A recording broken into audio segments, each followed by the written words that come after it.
You realize right then and there, somebody's sitting in a parking lot filming them in their quaint little neighborhood that's been so fiercely protective of them over the last few months. And he's absolutely right. Their bubble is under threat. We can speak now to Kinsey Schofield, royal reporter from Los Angeles and host of the To Die For Daily podcast. Good morning to you, Kinsey.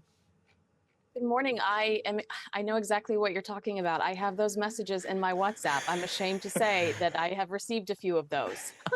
Are you on a specific group, though, just about Kate being missing, and what is it called?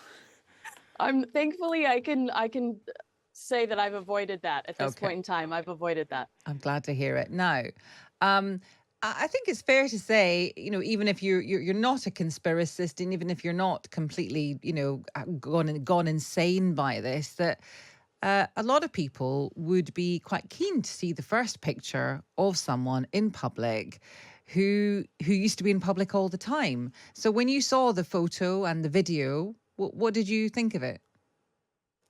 Well, there has been a part of me that has been really concerned about my um, credibility being jeopardized throughout this whole thing because a photo is released, we all cheer for the photo, and within hours later, there's the kill notice, and then you all look at each other like, "Oh my goodness!" Now we have to go figure out what the truth is behind this. So. I was absolutely relieved to see her. Also, I read that really compelling piece by The Times over the weekend that said that what Prince William has found especially challenging throughout this process is the feeling that the couple's bubble is coming under threat. And I also felt a bit of sympathy when I saw that video and photo, having read that article that stated that from Prince William, because you realize right then and there, somebody's sitting in a parking lot filming them in their quaint little neighborhood that's been so fiercely protective of them over the last few months. And he's absolutely right. Their bubble is under threat. Mm. But then again, I wonder if the 2 points are separate. The bubble is under threat. However, when someone who so many people have speculated about it pops up in public, it's obvious that it's someone's going to take a photograph, aren't they? I mean, they can't. I suppose they couldn't really have expected to be out in public, kind of looking normal in a normal-ish habitat, and expect people just to say, "I'm not going to take a photograph of them."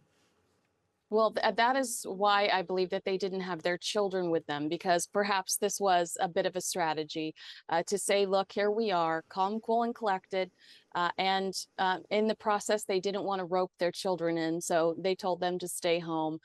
And this was just a mission for Prince William and Mm. Princess Catherine. Um, What has been the reaction in America so far to this new picture, and how invested are Americans in the so-called missing princess?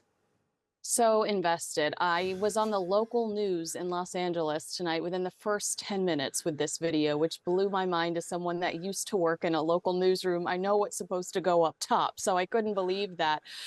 There is a significant rise in the search term Kate Middleton here on Google. The number one search is Kate Middleton, followed by baseball, followed by Donald Trump, then Joe Biden. When it comes I know. When it comes to digital articles written about her, the Princess of Wales has over 276,000 articles written about her since January 2024, compared to Joe Biden and Donald Trump combined at approximately 101,000 articles written about them. So, Americans completely enamored by this story. She's the most popular royal here in the States with the favorability of plus 37%. So, Americans are following this very closely. And how invested are they in the actual conspiracy theories? Because here it feels like everyone has gone quite crazy. There are people who are just interested, I suppose, because it's something that they can kind of share with colleagues or whatever. But then and there are people, I suppose, from all over the world who are really, they've got lots of followers and they tweet about this almost every day. They have TikTok accounts where they've got all sorts of graphics and photos of Princess Catherine going on. I mean, is it that kind of level in America? Well, I have been surprised by the amount of questions I've been asked about things that I would not have been asked 2 weeks ago.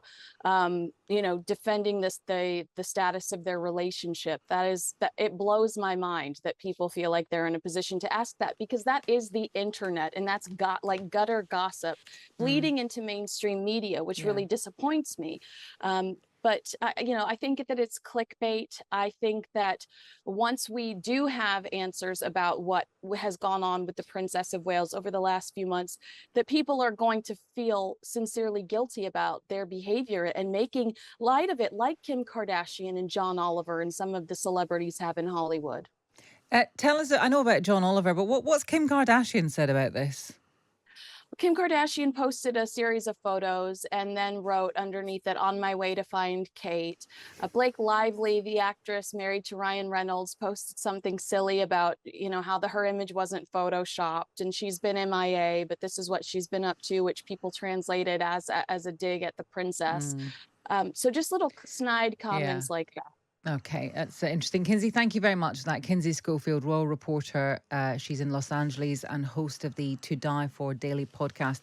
She makes an interesting point there where she says that, and I don't know how real this will be. There may be some people who hitherto have not indulged in this kind of stuff, who have this time for whatever reason, and who might, in the coming months kind of feel a bit embarrassed and think, oh, maybe I shouldn't have done that. Oh, that's interesting, because or the opposite is true, that it becomes a gateway to conspiracy thinking. And the problem is, once you and look, this is generally true, that once you start, and doubting the provenance of things is quite a healthy thing to do, but once you start doubting everything, Everything is true. It becomes overwhelming, doesn't it? And I think that this photograph that's on the front of one of the papers this morning, an image of Elizabeth II with some of her grandchildren and great-grandchildren, which was taken by the Princess of Wales, according to Getty Images, was edited at source. Getty has reviewed the image and found that it has been digitally enhanced at source. Presumably, a lot of these agencies are actually going through some of the stuff. The problem there is that is a real thing. Yeah.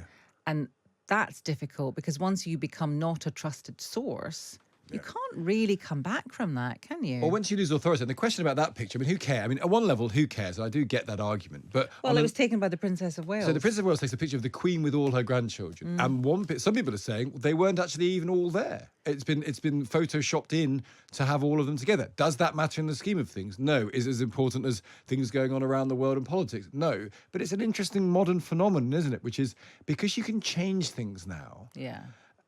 Everything is questionable, which is fair enough. But if everything is questionable, then you stop believing in anything. Yeah. And then, as you say, hitherto normal people start saying, well, is it real? You can question almost every story. I challenge you to look at the picture of Kate. It's on the front of the Sun.